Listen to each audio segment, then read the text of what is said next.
YCP MLC Duvvada Srinivas Tekkali పోలీసుల ముందు విచారణకు హాజరయ్యారు. మాధురితో కలిసి ఆయన విచారణకు వచ్చారు. డిప్యూటీ సీఎం పవన్ కళ్యాణ్ పై అనుచిత వ్యాఖ్యలు చేసిన నేపథ్యంలో ఆయన్ను పోలీసులు ప్రశ్నిస్తున్నారు. పవన్ పై అనుచిత వ్యాఖ్యలు చేసిన దువ్వాడపై జనసేన నేతలు పోలీసులకు ఫిర్యాదు చేశారు. దీంతో టెక్కలి పోలీసులు నవంబర్ 18వ తేదీన దువ్వాడపై కేసు నమోదు చేశారు.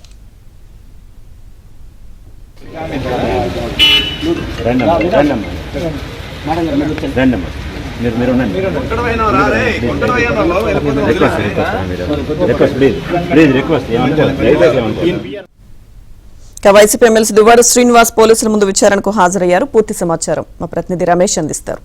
రమేష్, లక్ష్మీదుర్గ వైసీపీ ఎమ్మెల్సీ దువ్వాడ శ్రీనివాస్ టెక్కల పోలీసుల ముందు విచారణకు హాజరయ్యారు. ప్రధానంగా ఆయన గతంలో జనసేన అధినేత డిప్యూటీ సీఎం పవన్ కళ్యాణ్ పైన అనుచిత వ్యాఖ్యలు చేశారనేటటువంటి నేపథ్యంలో టెక్కలి జనసేన నేతలు ఆయన పైన టెక్కల్ పిఎస్ లో ఫిర్యాదు చేశారు. ఈ నేపథ్యంలో నవంబర్ 18వ తేదీన దువ్వాడ శ్రీనివాస్ పైన కేసు నమోదైంది. దీనికి సంబంధించి ఇటీవల కాలంలో టెక్కల పోలీసులు దువ్వాడ శ్రీనివాస్ కు విచారణకు హాజరు కావాలని 41A నోటీస్ ఇచ్చారు. అయితే ఈ నోటీస్ లో ముఖ్యంగా పవన్ కళ్యాణ్ పైన ఎందుకు ఆ రకమైనటువంటి అనుచిత వ్యాఖ్యలు చేయాల్సి వచ్చింది, దానికి సంబంధించి విచారణకు హాజరు కావాలని పేర్కొనడం జరిగింది. ఈ నేపథ్యంలో కొద్దిసేపటి క్రితమే దువ్వాడ శ్రీనివాస్ తన ప్రేయసి మాధురితో కలిసి ఆయన కొద్దిసేపటి క్రితమే పోలీసుల ముందు విచారణకు హాజరయ్యారు. ప్రస్తుతం విచారణ కొనసాగుతోంది.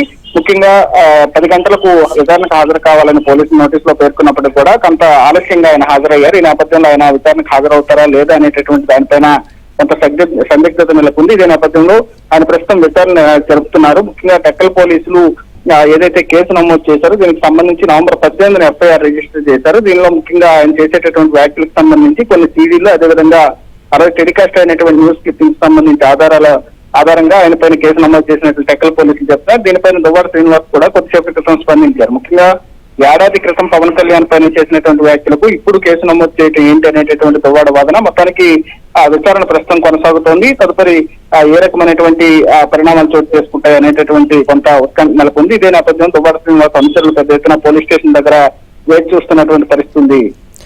Right, thank you Ramesh.